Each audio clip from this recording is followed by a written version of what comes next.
البتہ ایک گزارش اس سے پہلے کرنا چاہتا ہوں۔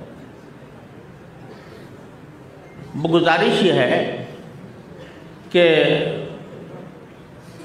کچھ عرصے سے ختم بخاری کی تقریبات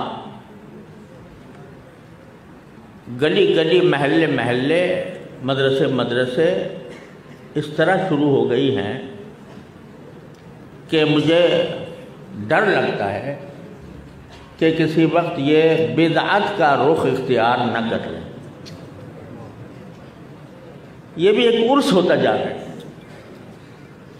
اور اس کا مجرم میں ہی ہوں کہ شاید سب سے پہلے میں نے فیصل آباد کے جامع امدادیہ میں حضرت مولانا نذیر احمد صاحب کے کہنے کی بنا پر ختم بخاری کے اجلاس میں شرکت کی تھی اور کئی سال کرتا رہا۔ اس وقت تک اتنا یہ کام پھیلا نہیں تھا، لیکن اب ختم بخاری کے اندر باقاعدہ لوگوں کو دعوت نامے چھپوا کر، اشتہار تقسیم کر کے، اور پھر لوگوں کو دعوت دے کر، اور پھر کہیں باہر سے کسی کو بلا کر ایک باقاعدہ اجتماع جو کیا جا رہا ہے، میری دردمندانہ گزارش یہ ہے کہ اس پر اب ہمیں نظر ثانی کرنی چاہیے۔ یہ وہ جگہ ہے جہاں سے بدعات کی جڑیں کٹی ہیں کہ نہیں؟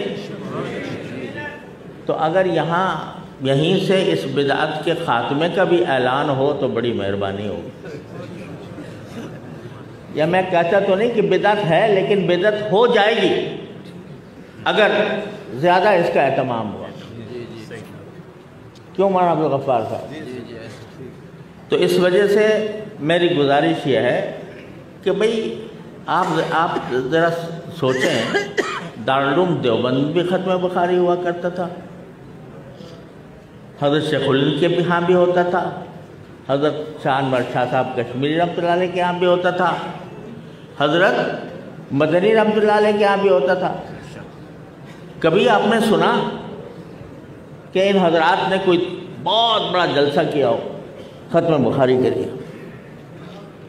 اس لیے کہ بعض چیزیں ابتدا میں خوشنما ہوتی ہیں، لیکن آگے چل کر ان کا جب التزام کیا جاتا ہے اور اگر کوئی مدرسہ نہ کرے تو اس کو اچنبے نگاہ سے دیکھا جاتا ہے کہ اس نے ختم بخاری تو کرایا ہی نہیں۔ تو یہ التزام میں مالا یلزم، یہ خود بدعات کی ابتدا ہوتی ہے۔